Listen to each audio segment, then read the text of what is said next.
League of Kingdoms was launched in early 2022 over on the Binance Launchpad. The launch was a great success with an immense high ROI at the all-time high, but also an average ROI. Very good project at the launch. After that though, the price remained very volatile, and today we're going to do a review of the entire project and a price forecast for the future, with many marketing things still coming up, right? The marketplace is still empty, right? The lands still have to be sold. The skins and the whole marketplace still has to be filled up. There's a lot of updates still coming up, so the price can go either way. So we're going to look at the price right now, and we're going to do a complete review of the project. So if you want to see either only the price prediction or only the review, use the timestamps below. And yeah, let's get into this.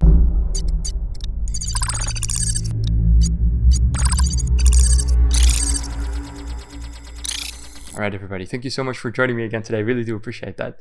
Please make sure to like and subscribe. We're on a road to 1,000 subscribers. So if you guys can do that real quick, really do appreciate that. Also, note that I'm not a financial advisor, so always perform your own due diligence and your own research before investing in any projects. All right, let's get started. So, League of Kingdoms. Don't get fooled, it's not the same as League of Legends. It is more of a Clash of Clans type of game, where you will be able to purchase a land or just play without land, and there you will be able to craft your cities and to build armies, fight against other players, loot, fight for your hegemony, build alliances, and etc. Right? So it looks a little bit like a mobile type of game. Don't be fooled, however, there's a lot of stuff to do in the game, so it's not all about the graphics. And of course, it will be Web3 integrated, meaning there will be NFTs, meaning there will be a token, and meaning that you will earn rewards by playing the game. All right, so that is the very short overview of what it actually is. Now, they have three sort of USPs of what you can do inside of the game. You can elect your leaders as sort of a democracy, expand your alliance, join an alliance, or start your own, and fight for, well, hegemony and victory, right? Then there are the blockchain features, which is lands and dragos. Now, land, you do not need land in order to play this game, but if you have a piece of land, other people can start their kingdoms on top of your land, and you will reap the rewards of that. It's kind of like what Affin did, so I like that. I think it's cool. So you can buy land for X amount of ETH, and with that land, you can reap rewards or use it for yourself. Now, you can monetize your prosperous lands, and other people can settle on top of it. You can buy these lands through their marketplace, which is on their website. Now, other things that are integrated through the blockchain are dragos. Now, dragos are a little bit more simple. You'll be able to buy a drago, and this drago will then be used in gameplay to get DST, which is the token of this game, and then you'll be able to buy breeding, right, new dragons, eggs, etc., which will get you new dragos. So it's basically an endless loop of earning, which is pretty cool. And yeah, that's all there is to it. The dragos right now are the only thing that is available for purchase in the marketplace. As you can see, you have a variety of dragos, and you can choose which one you use. And this is the only thing currently available in the store. They range from around 0.9 ETH all the way down to 0.8 or 0.6 ETH. So yeah, those are the dragons right now. We have endless pages of these NFTs that are for sale right now, and of course the game is already out, so you can go ahead and play or get your drago right now if that is what you would like to do. All right, so that is pretty much a comprehensive overview of what this game is. Now let's look at the investors and partners and then move over to the white paper to conclude the review part of this video. So for its investors and its partners, they don't have that many recognizable names, right? We see Binance Labs, of course, they were launched by the Binance Launchpad. Now that is one of the most respectable launchpads out there, and it's Binance. So that definitely says a thing or two, right? Every launchpad will do their own due diligence, and if their due diligence says, hey, this is a good project, and they invest in it and they launch it, then it probably means that they did some thorough research. And Binance is infamous or famous for doing great due diligence to their projects. So it's very good to see that they are launched by Binance. Of course, they're partnered with OpenSea. That is the platform they use for their NFTs. And the rest of their partners, except for Kyber Network, I cannot say I recognize them. They are lower tier companies that do not have the same value as, for instance, a Binance or an OpenSea, but partners nevertheless. And yeah, this is the partners that they are rocking. So the rest we can see over here. We can go to Looka. Here we find their Whitepaper and their Tokenomics. So in order to really do the price prediction, we first need to review the tokenomics in the white paper to really understand the vesting schedules, to understand how the team is working on this project. And without understanding this, we can never make an educated guess of the price. So white paper and tokenomics, incredibly important to understand the project and the potential price. So looking at the tokenomics, we're seeing 2% going towards the investors, the advisors, 20% goes to staking rewards, 5% to land issuance, 13% game issuance, 5% for the public sale and 6% for the private sale. Keep in mind that this is way closer to each other than normal. Usually the public sale is very small and the private sale is very large. We do not see that here. Why is that? Well, most likely because this is a game and public rounds are more important to them because they need more players and they need more marketing. That's likely why they did it. Not entirely common though, so do keep that in mind. Over here, we have 10% in the reserve and 19% for the ecosystem growth and 20% for the team, which again is also above average. Now, we do not have a vesting schedule, unfortunately, right? So we will not know how long the team has their tokens locked up or when the team gets their tokens released or when the TGE releases are, etc. So we don't have that information, which is quite weak. I would have liked to see that over here. And Looka, the token, will be available on the following exchanges. Of course, Binance, Huobi, Qcoin, Gate.io, and Crypto.com. So these are respectable exchanges, all of which are good, centralized though. So we don't see any fully decentralized exchanges here. We don't have like PancakeSwap or Uniswap or whatever. So yeah, it's whatever you like really. So that's it for the tokenomics. Let's move over to the actual white paper to truly find out what this game is all about. So I love this banner. It looks really cool. Unfortunately, we do not have a PDF. I love my white papers in PDF format, and this is more of a light paper format, but it's fine. You know, we'll take it. We'll take it. So this white paper will provide information about the past, present, and future of a blockchain massively multiplayer MMO strategy game. Wow, that's a weird phrasing of this sentence. League of Kingdoms. League of Kingdoms has launched in July 2020 as the first 4X MMO strategy game on the blockchain. The game is currently, as of Q1 2022, one of the fastest growing blockchain MMO games in the world. Now, here they immediately put some form of event. I think this is their trailer. No, it's not the trailer. It's an event, a PvP event, I believe. Okay, well, they put that on the white paper instead of the trailer. Interesting decision, but here's a bit of gameplay where they what they put in here. The game runs on the blockchain network and its NFT ecosystem involves various in-game assets and properties, including its iconic land NFT. The land NFTs are stored on the blockchain network and represent the very ground where the League of Kingdoms world stands. Not only gamers can own these lands, but also gather resources on the lands and mint them into NFTs to trade. All these tokenized assets are transparently and trustlessly transacted and traded across the blockchain. So a lot of big words there. I feel like there's no need for that in a white paper. Just write trust instead of trustly, but sure, that's my personal opinion. And then here we have guild, build, farm, and battle. All right, looking pretty cool actually. Here they talk about their explosive growth. League of Kingdoms is a game enjoyed daily by many thousands of gamers from around the globe. Impressive daily user growth to 100,000 in January 2022 to 4,000 in July 2021. Okay, so that is a very explosive growth, more than a 10x, that's for sure, probably a 20x or so. No, more, actually, way more than 20x. Global players from more than 210 countries around the world play daily. Cumulative app download, 400,000 iOS, excluding PC, which doesn't require downloading, but consists of the majority. 2/3 of ETH gamers, 23,000 Ethereum wallets played League of Kingdoms in December 2021, which is 2/3 of 33k gamers wallets in August. All right. So looking at this explosive growth, what is the theory we can basically grab from this, right? The conclusion.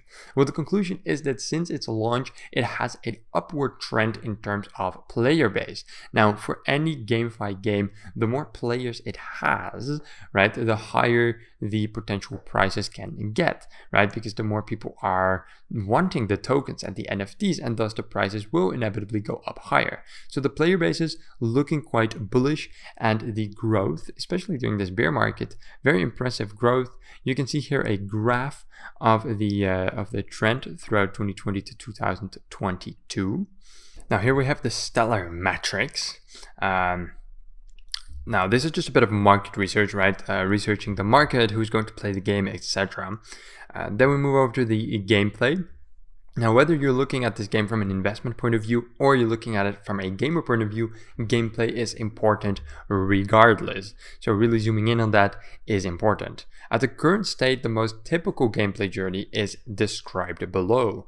Build kingdom, join the alliance, strengthen kingdom and troops, Intagratio Guild War. What the hell is that? Okay, Guild Wars.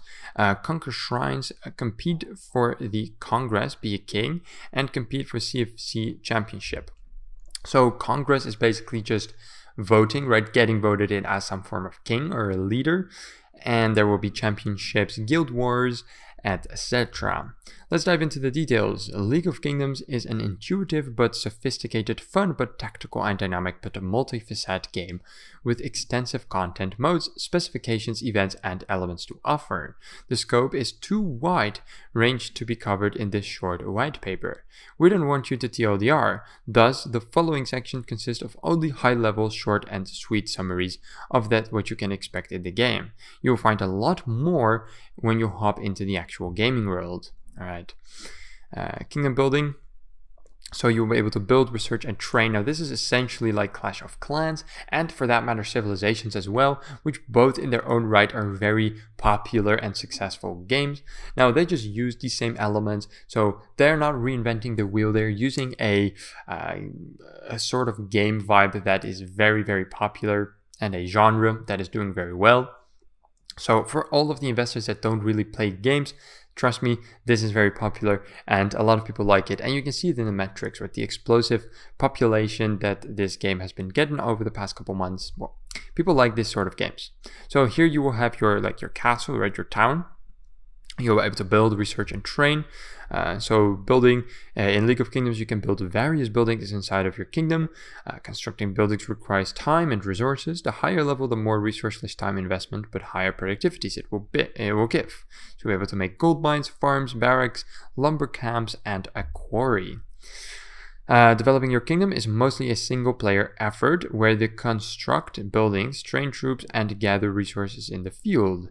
A kingdom's overall level is tied to the level of the castle, right? So this is just literally like what Clash of Clans is, right? With a town hall, upgrade your town hall, upgrade new upgrades, yada yada yada. It's quite straightforward. That's what the game is. And then you have a town map and a world map. On the world map, you'll be able to participate in events, allied wars, raiding, etc. And then of course there will be a tech tree where you can research new things, train troops so you can go ahead and fight, and then there will also be farm and hunt, which I'm not really sure what that is. Farming, there's 5 primary resources and many other auxiliary items you will find and you need. You can either harvest them within your kingdom and or venture out into the wilderness to farm resource nodes. Except for the crystal, other primary resources can also be harvested from farms within your castle. Crystal mines can only be found in the field on rare occasions and are very likely to be already taken by other players. So if you found one empty, lucky you. So they do have some grammar issues in here, by the way, but forgivable. Since Land 2.0 upgrade, crystal mines spawn only on the owned lands. Primary resources, food, wood, stone, gold, and crystals. Now, what is hunting? I have no idea. It's not in Clash of Clans or anything like that, so we don't know what this mechanism is just yet. Hunting monsters also is a good source of resources and loots. Okay, so I suppose these will be found on the roadmap, you can fight them, find them, hunt them, and get rewards. Okay, pretty straightforward. Then there's the alliances, great asset to the game. Of course, you can make alliances, make your own alliance, and then there will be alliance wars. Really cool, and it's been proven to work, right? So yeah, just a nice little addition to the game. Battle, there will be PvE, PvP, MMO, and treasures. PvE will most likely be the hunting aspect of the game, and PvP will be the allied wars, events, and just the world map fighting. You can fight against other kingdoms. You can either attack solo or from rallies. Some events, like the Great Kingdom, give points for you PvP battle results, like the number of kills, etc. And it will also be an MMO. The game involves various MMO content, including shrines in Congress, continent versus continent events, and many more upcoming ones like the Guild Wars. All right. So, and treasures, yada yada yada. Not all too important overall. Here they actually have the treasure metrics on how likely they are to be found. Pretty interesting. But yeah, I'm not into the game enough to read those metrics. Then there's the game economy. Below is a diagram that summarizes the in-game economy.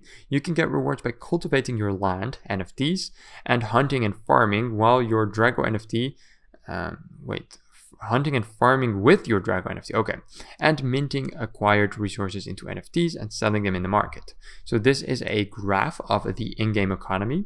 So land NFTs, Drago NFTs, and basically you just playing the game will generate tokens. You will also be able to do development in the gameplay, right? So all of these things, so land NFTs, Dragon NFTs, free-to-play, gameplay, and development will generate tokens for you. These tokens will be put into Loka, DST, or the resource NFTs, which are all done via Ethereum, right? So a very comprehensive overview. This is usually how play to earn works, but here you have a graph for that. So yeah, pretty simple, right? So you can either invest money into the game to get ahead, or you can play the game and earn money. It really depends on what your playstyle is and what you would like. Now here's the land. So gathered research from nodes and packs, monsters, quests, and mines will have resources and crystals, and that will give dev points, which can lead to land growth and more DAI BUSD rewards, higher level monsters, and higher level resources.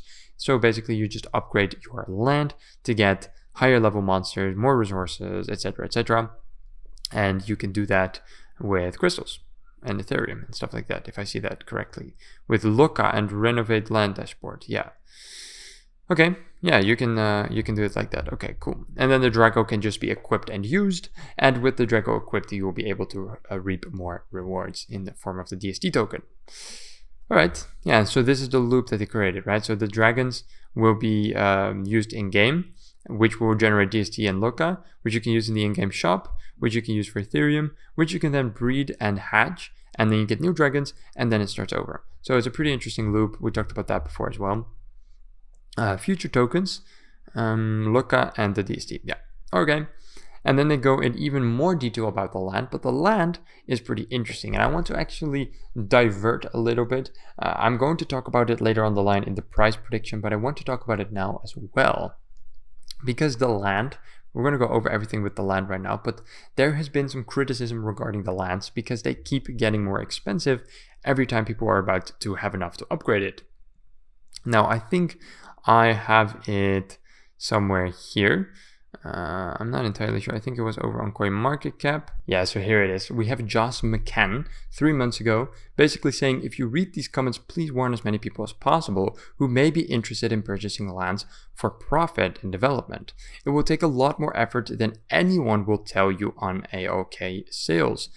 I'm telling you the truth no matter what you may think. So basically what they're saying is, I've been duped by this game, telling me that I can level up my land every time I get close, with the points needed to go up again. I thought it would be the last time, but don't trust them. So basically what they did is every single time this guy would be close to upgrading his land, they would up the price needed to buy or upgrade the land.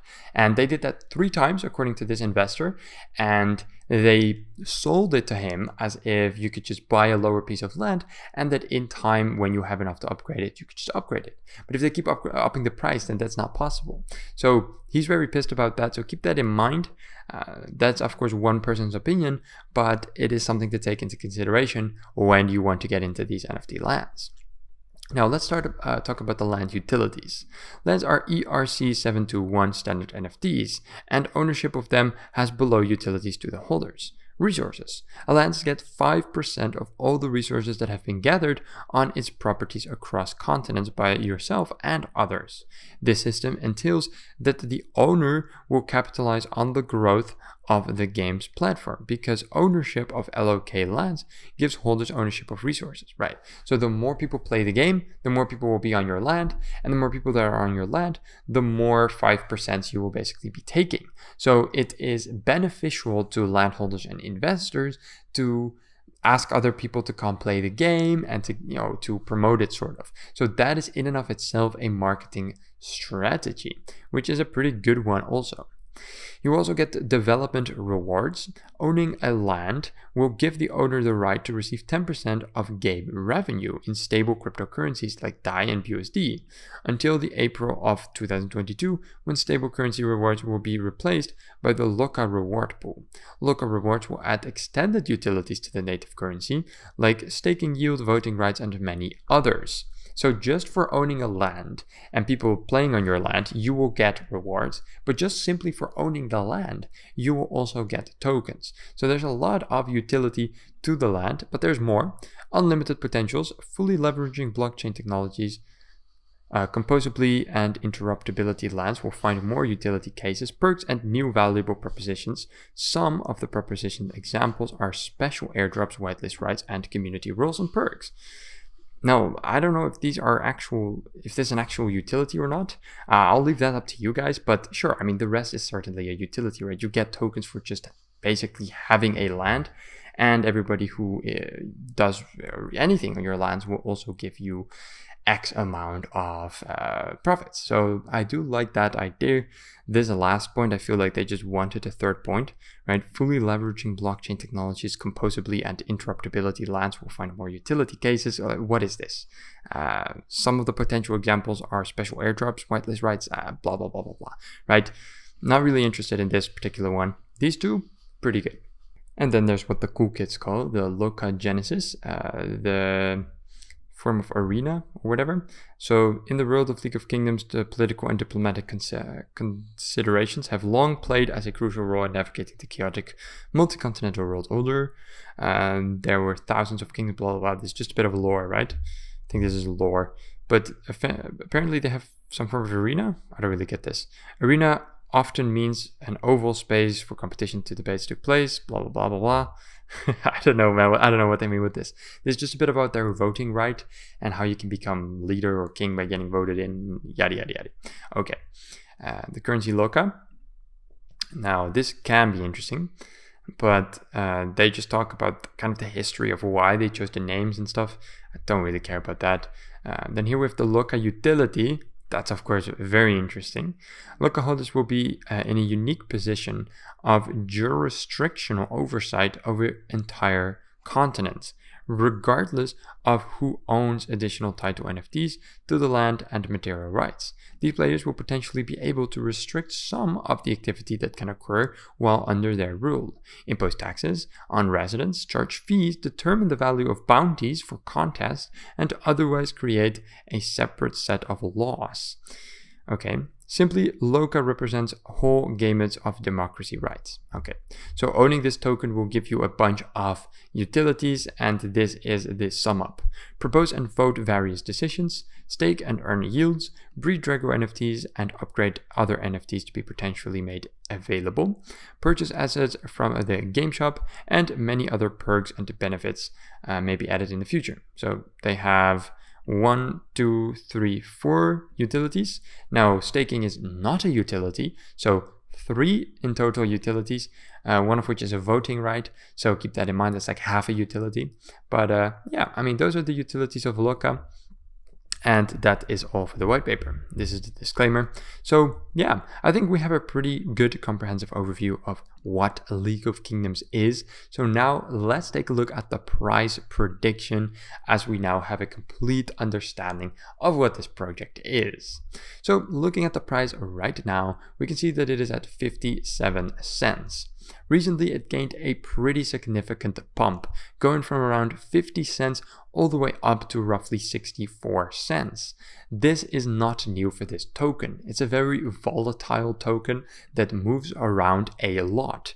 It was at around 70 cents, then it went down even more, went up, and now we're still quite down compared to where we were a month ago. Now, looking at the all-time chart, we can see that the highest point of this token was all the way up at $5 with a 1.3 billion trading volume, which is absolutely insane for a bear market. Right now, the volume is around 9.4 million, which is still relatively really high. Now, the TGE was successful, of course, done by the Binance Launchpad. It launched at around 2.4 it was actually. And if you held on to your tokens, look at these massive returns that you would have made anywhere during the time it was in the green.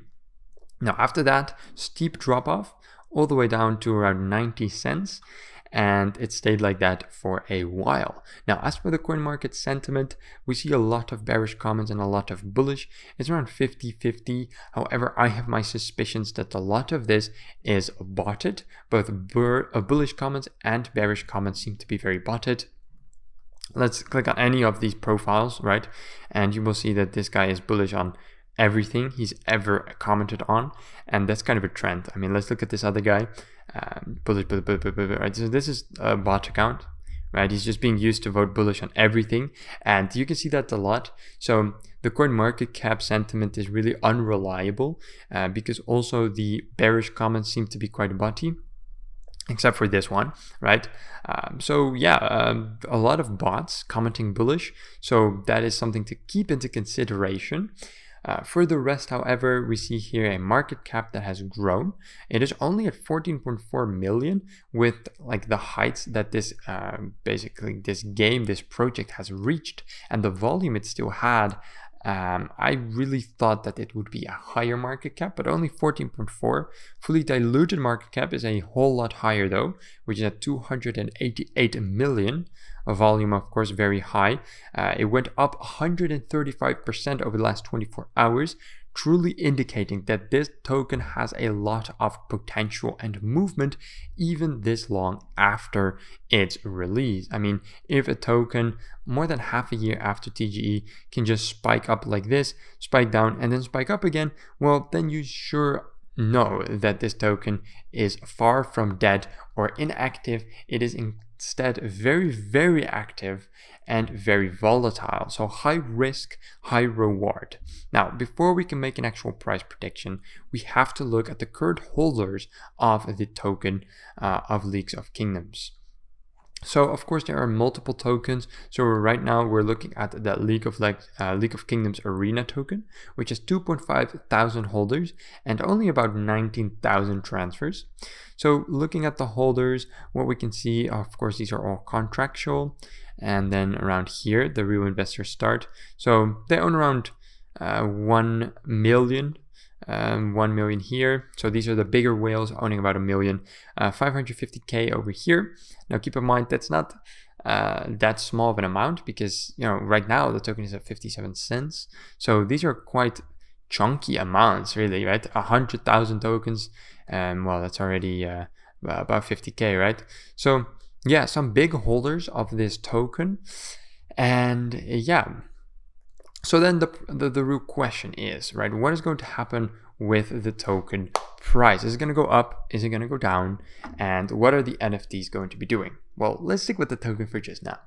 The token is looking quite bullish. Now, I don't say that super often, but it has shown to be spiking up on a regular basis. It is at its all-time low, sort of, and it has been there stably for many months. Now, why did the token go down so much?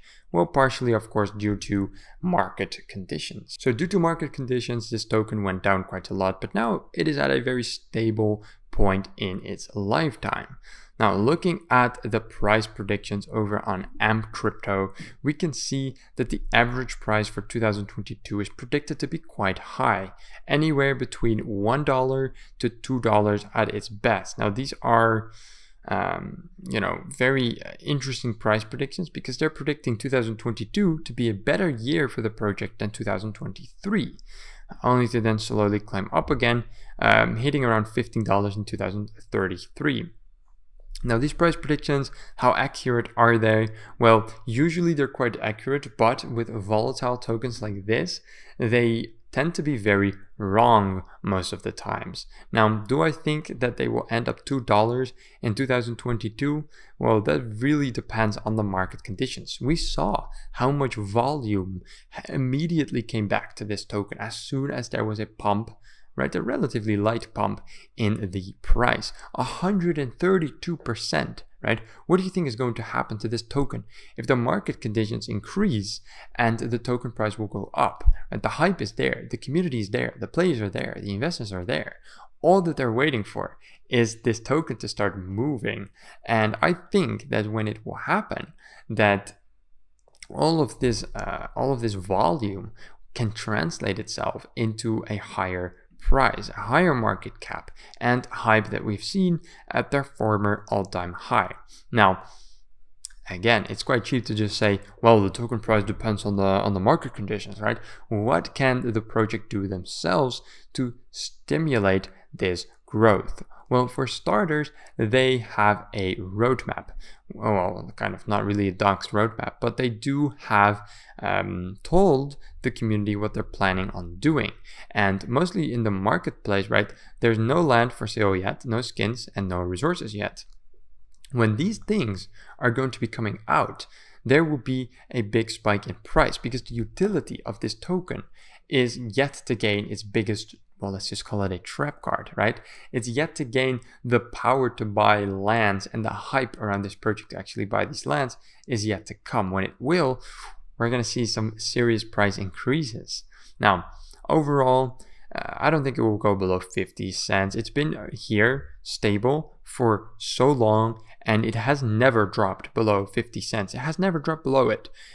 Not in the early days, not now. So it would be really weird for this token to drop below 50 cents consistently, even though it has shown to go above 50 cents consistently. So I overall think that the price will stay between 50 and 80 cents until new utility for the token comes out.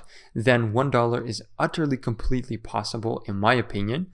And as for the long-term forecasts, well, if League of Kingdoms continues to update the game and upgrade the game and survive it towards the bull run, we can definitely see similar results to its previous TGE.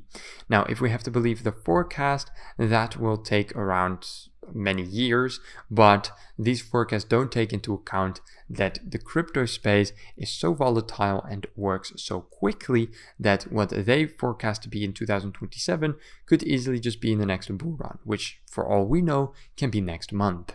So for now, I expect the price to remain quite stable, around 50 to 80 cents until new utility hits. Then I expect a spike will probably come down right after that because of the current market conditions and sentiments. However, when the bull run hits, it will definitely have a spike and remain high, kind of like they did over here in the last bull run. So that would be my personal prediction. Now I'm curious, what do you guys think? Let me know down below in the comments. Now, last part of this video, we're going to look at their current activity and their social media over on their Twitter. So they have 84.8 thousand followers, which is quite a lot, respectively. They post quite regularly. This is, of course, pinned, but here, 22 hours ago, is a retweet, 27th of August, wrapping up August, lightning the future. So here they have a Medium article summarizing August 2022. Here they have their coming updates. Behind the scenes, especially during CVC recesses, LOK team has been working on several updates in terms of UI UX improvements, new contests, and of course the coming Drago DST update. So these updates that they're working on right now, of course, will have a major outlook on the price, and I can definitely see this impacting the price in a positive way in the near future. Here we have the UI UX improvements that have been done over August, some new items that have been introduced, the contest coming soon, and working on some updates and events. Bugs have been fixed, These are more events, fixed points, work in progress, etc. So they've been very active in August. The development team is still working around the clock. They're not doxed, so we don't know who the team is or who the people are, but they seem to be working quite steadily and updating their community as well. We can see actually that it has 16 comments. Let's quickly see what people are saying. Thanks, please keep us often updated. It's time to go to the moon. Hi, blah, blah, blah. Why is it rising? Blah, blah, blah.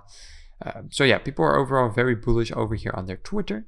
They're getting updated regularly. Here, for instance, another AMA, another trailer. So cool stuff. And I always love seeing projects very actively updating its community. I think it's a good thing, and they've been very productive this August, which of course is a very good sign also. All right, everybody, that's just about all for League of Kingdoms. We've done a complete review of the project and a price prediction. We've looked at the current state of the project and made our forecasts for the future. I'm very curious if you guys agree with me. If not, let me know. And if you do, let me know why. And we're definitely going to come back to this project in the future. There's a lot more to go over and a lot of updates coming up. So in the next video, I'm going to cover all of the newest updates and see if the price prediction was anywhere near close. So don't miss out on that. Make sure to subscribe and turn on those notifications so you stay up to date. All right, everybody, thank you so much for joining in again today. See you guys in the next one. Ciao, ciao.